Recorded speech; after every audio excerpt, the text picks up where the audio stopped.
এই ধরনের প্রশ্নগুলো যে কোনো চাকরি পরীক্ষার ক্ষেত্রে মোস্ট ইম্পর্টেন্ট হয়।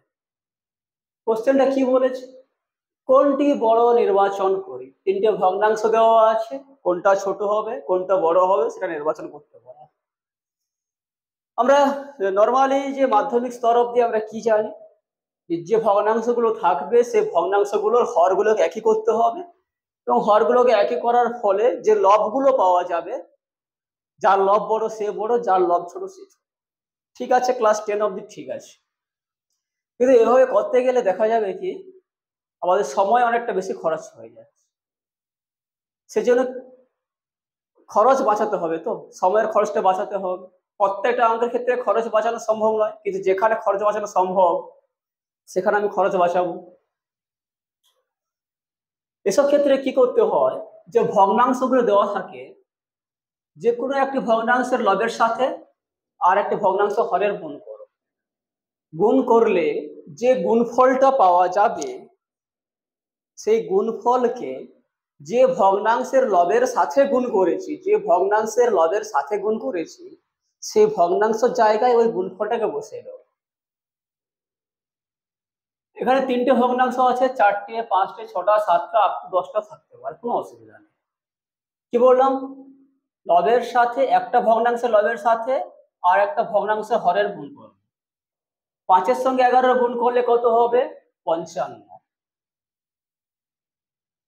এখন আমি ভুলে যাব আমার কাছে 5-এর 7 নামে কোনো ভগ্নাংশ ছিল, এখন খালি আমি মনে রাখবো আমার কাছে একটা সংখ্যা আছে যার নাম হচ্ছে 55। এবার কি করব, দ্বিতীয় ভগ্নাংশের লবের সাথে প্রথম ভগ্নাংশের হরের গুণ করব। গুণ করলে কি হবে, 7 9 কত হয়, 63। এখন আমি ভুলে যাব 9-এর 11 নামে কোনো ভগ্নাংশ ছিল আমার কাছে, এখন খালি মনে রাখবো আমার কাছে একটা সংখ্যা আছে যার নাম হচ্ছে 63। কণাকণি গুণ, খালি কণাকণি গুণ। এবার বলুন তো 55 বড় না 63 বড়? নিশ্চয়ই 63 বড়। এবার 63 যদি বড় হয়, 63টা কোথা থেকে পেয়েছি, 9-এর 11 থেকে, তার মানে এ বড়।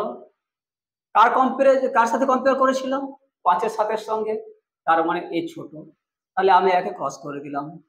এখন আমার কাছে আর 55ও নেই, 5-এর 7ও নেই, আছে কি 63 একটা সংখ্যা ছিল। এবারে 63টাকেও আমি ভুলে যাব, কারণ আমি বড় পেয়ে গেছি, 63টাকেও আমি ভুলে গেলাম।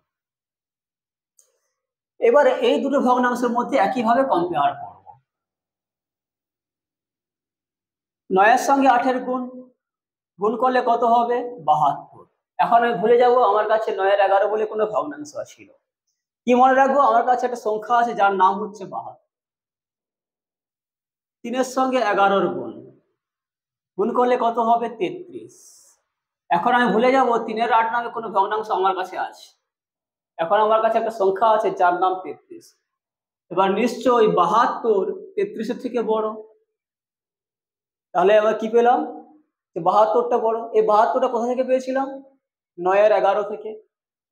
তার মানে যে বড় হচ্ছে সে ভগ্নাংশের বড়। এখন 72 বড় হচ্ছে, তার মানে আমি বলতে পারি 9-এর 11 এই ভগ্নাংশটি বড়। একই রকম ভাবে যদি ছোট নির্বাচন করতে দিত, তখন আমরা দেখতে পেতাম যে 3-এর 8 ছোট হবে। ক্লিয়ার?